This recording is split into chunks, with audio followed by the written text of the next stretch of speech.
This month we're talking about larger size print nozzles for your hot end. Now a larger size nozzle can be pretty useful, especially if you're printing on something like the CR10 that has a relatively large size build volume. But there are a few things you lose and a few things you need to look out for if you're considering a larger nozzle. And if you are considering that nozzle, I recommend you tune your printer on the stock nozzle first before moving to a larger size, because some of the issues you could see on your printer can be amplified by that larger nozzle. Now let me show you a comparison of some of the nozzles that I'm working with. On the right, that's your standard 0.4mm nozzle. On the left, that's a 0.8mm nozzle. Now if you are considering a larger size nozzle, I recommend that you change up in increments. Don't just go with the largest size nozzle you can find the first time out.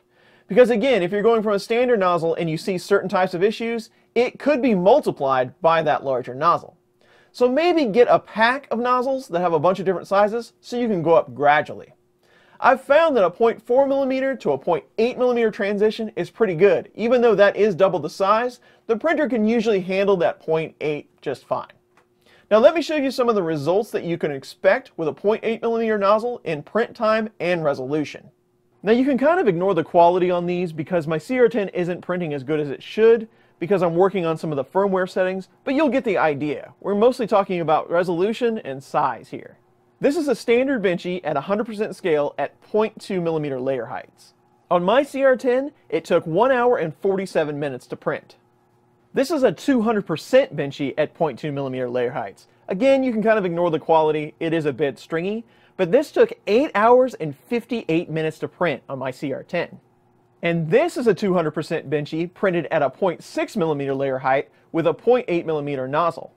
It took 4 hours and 28 minutes to print. And here's a time lapse of that 0.6mm layer height 200% benchy.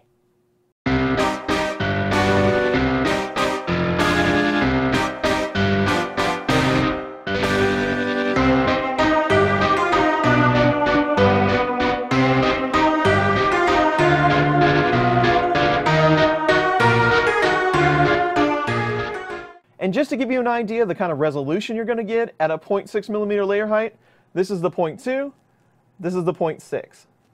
Now as far as things to watch out for when going to a larger nozzle, the first thing is your extruder.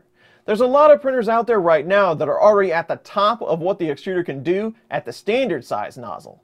And when you go up to a larger bore size, it's going to have a real hard time keeping up with the flow rate that that nozzle requires, and you're going to start skipping steps. Also, the temperature that you print at. If you're currently printing PLA at 210, you might have to go up to 225 or 230 to be able to liquefy the plastic fast enough to meet the volume demands for that nozzle. That's why there's hot ends out there like the E3D Volcano and the Mosquito Magnum. This is what the heat block looks like on an E3D Volcano. You can see the heater and the thermistor enter from the top so that it provides a lot longer heat zone, and the nozzle is actually a little bit taller to keep it within the block longer so you can heat up that plastic quicker. You could also go to a higher wattage heater cartridge to try to combat these issues. For instance, Slice Engineering has a 50 watt cartridge.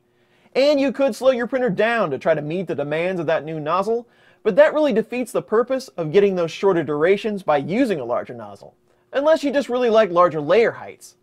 And finally, the rule of the layer height versus nozzle diameter is still in effect. You want to stay around 75%. So if you're using a 0.8mm nozzle, you want to have a 0.6mm layer height or smaller. Now you can push that envelope, but your results are going to be somewhat unpredictable.